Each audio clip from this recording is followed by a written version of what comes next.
Quite nice. Well, hi everyone, and welcome to Rob Evans 365. It's day number 389, start of the week, Monday.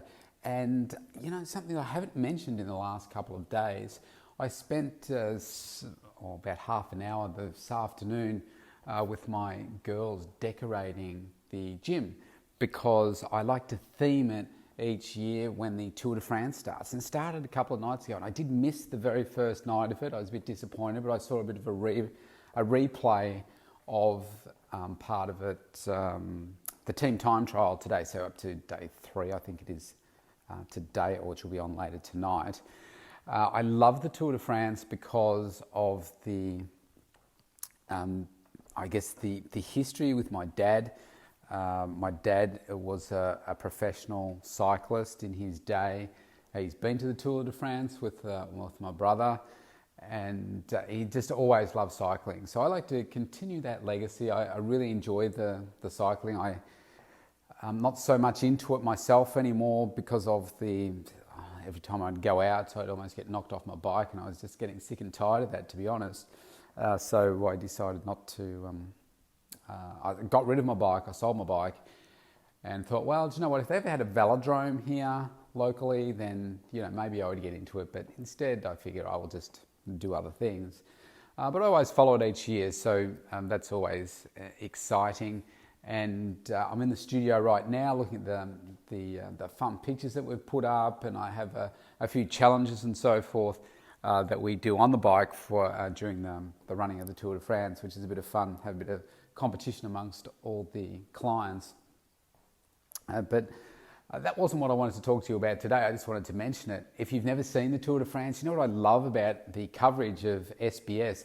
And I had the good fortune of meeting Mike Tomalaris. If you go to my website page, meetrobevans.com, you will see that I've got a photo in there of me with the kids when we met Mike Tomalaris at a cycling event a couple of years ago now over in Adelaide.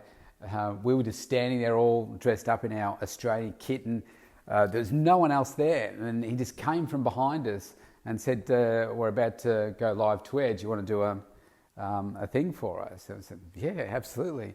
And then at the end I said, can we get some photos? And so he was really good. If you have a look at the photo, he's so friendly, such a nice guy. I spoke to him for about half an hour, him and his crew, about the Tour de France and all that kind of stuff. And it's really interesting to get an insight from that other side of the Tour de France. But their coverage is amazing.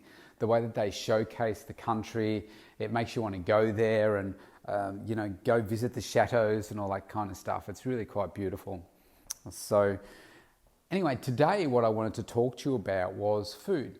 And I wanted to talk to you about it in the context of how bored or interested you may be in what it is that you're eating right now. Because I've had a couple of clients mention to me that they get sick and tired of maybe preparing food or the type of food that they're preparing. I say, well, just let me know. I'll give you a few more recipes so that you can try them. And I was just talking to a new client just today, just tonight actually, just a matter of just under an hour ago, and she's going to jump on board with us. And she was talking about how she goes to all this effort to prepare for her family, her older son, and her husband who's quite injured and so forth. But when it comes to herself, that she can't really be bothered about it. So it got me thinking around what are you doing with your food, and are you getting a little bit bored with it, and giving you some ideas as to how you can, I guess, re-energize, reinvigorate yourself with the excitement and the flavors of food that are optimizing your health and moving you to another level. So I'll tell you the way that I do it. I mean, I've got hundreds of recipes that I have access to, and my next book, I think I've said this before, my next book, I want it to be a recipe book. Whether it's published or not, I don't know.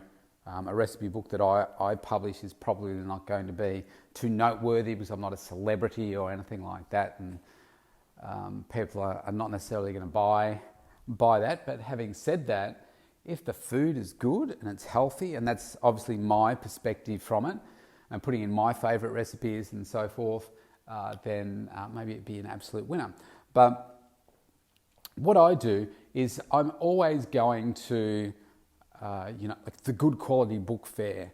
So I've mentioned before in the podcast the one at Bendigo, and there's a good one coming up this weekend actually that we're going to go down to. I always look at the recipe books, some old ones, some new ones. I might be Googling recipes and so forth. And I was just, one of the things that I enjoyed doing with the kids, which I mentioned in a podcast a few days ago, was that one of the things we were going to do over the school holidays was to, we go through some recipe books or magazines and that kind of stuff and find, and my existing recipes that I have in a separate folder to say, okay, let's go through and find one that you think you would like to make. And so we normally do, okay, so what are we going to do for an entree? What are we going to do for a dessert? Because I'd like to have desserts. And what are we going to make for a main? So they went through and they found the dishes. We made them up and we found some really nice ones. And we always go on the side of healthy. So the last one we made was a pasta dish with some, well actually it was soba noodles, so effectively pasta. And it was a vegetarian one, so it had basically your asparagus, broccoli, snow peas, etc. in there. And it was really quite nice. But I guess the point was that we were looking for, well, I had a couple of different ways of looking at it. Let's find a way to teach the kids how to find some healthy looking recipes, and let's cook it together so that they're looking at the ingredients, they're understanding the ingredients and how to pull together a healthy recipe.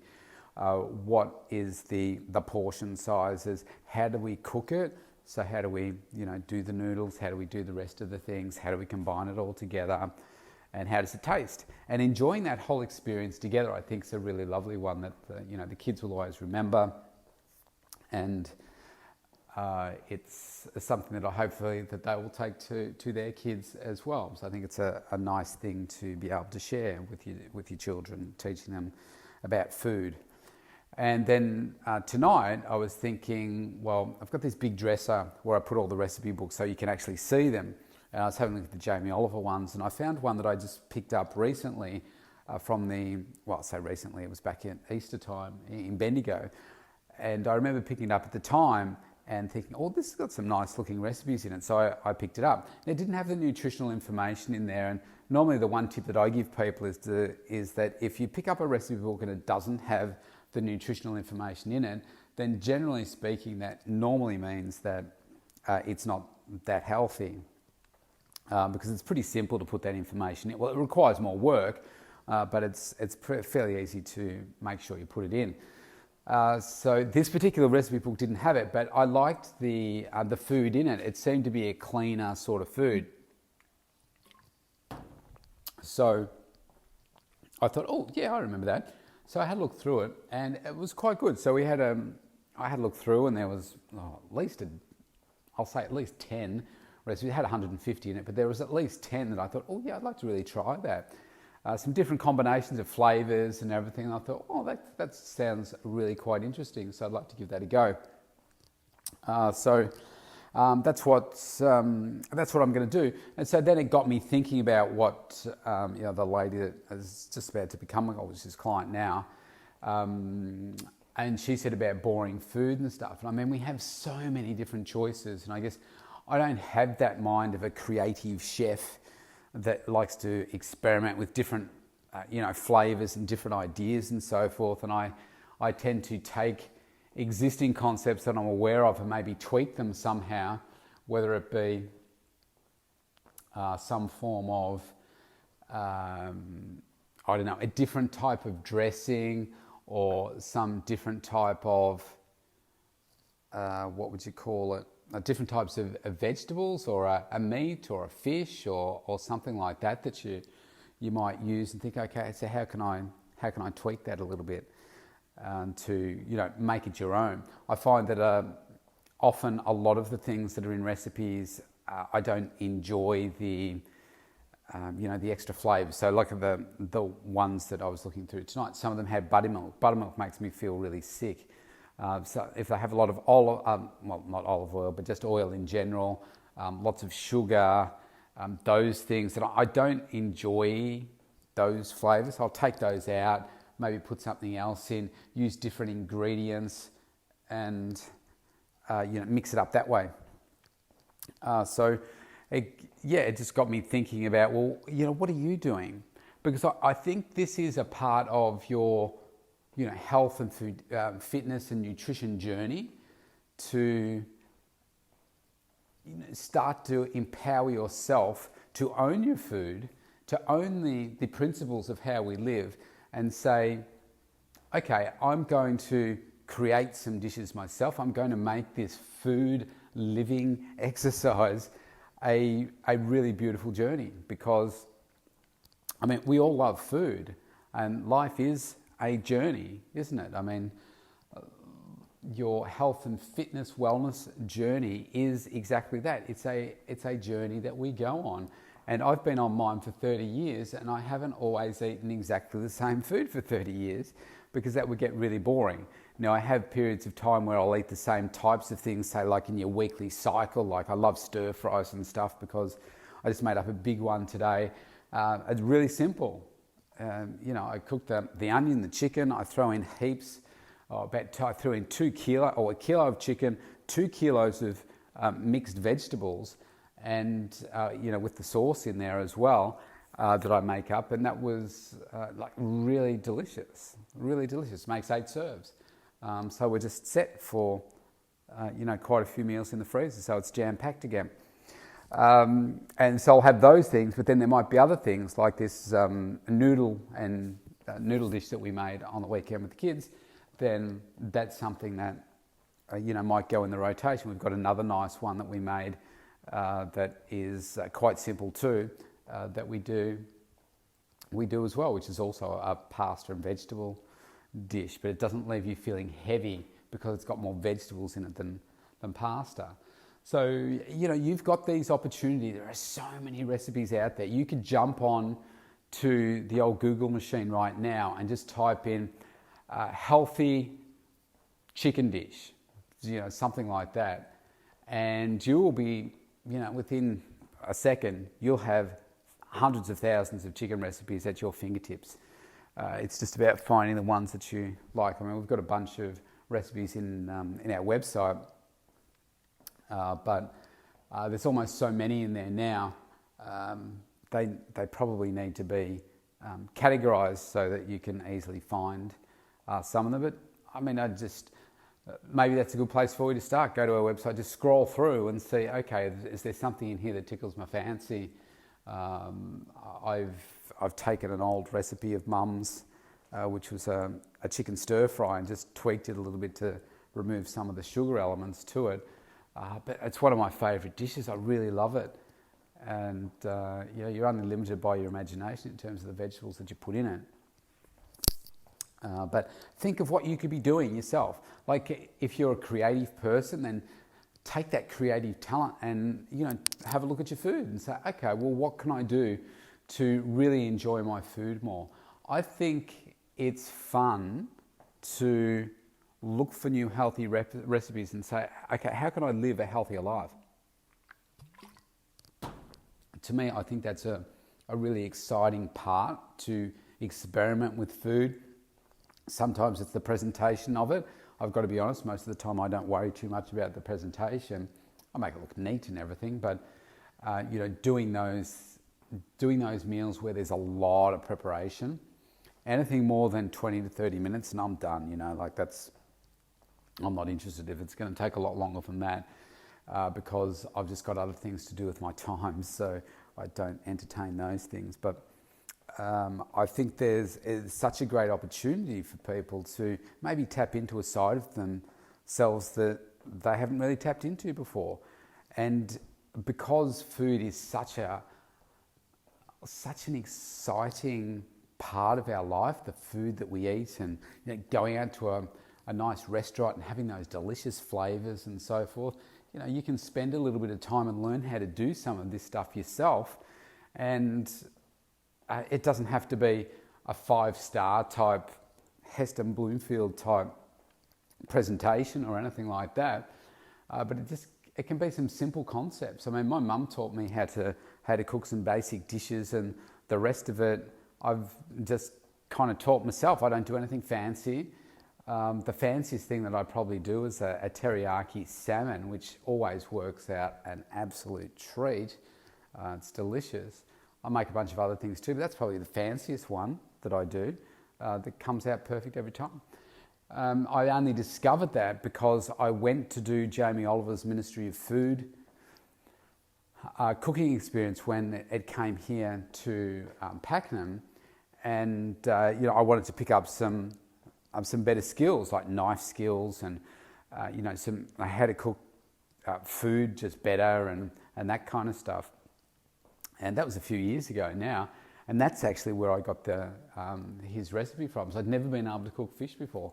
Now it's really hard to cook it badly because it's such an easy and awesome recipe.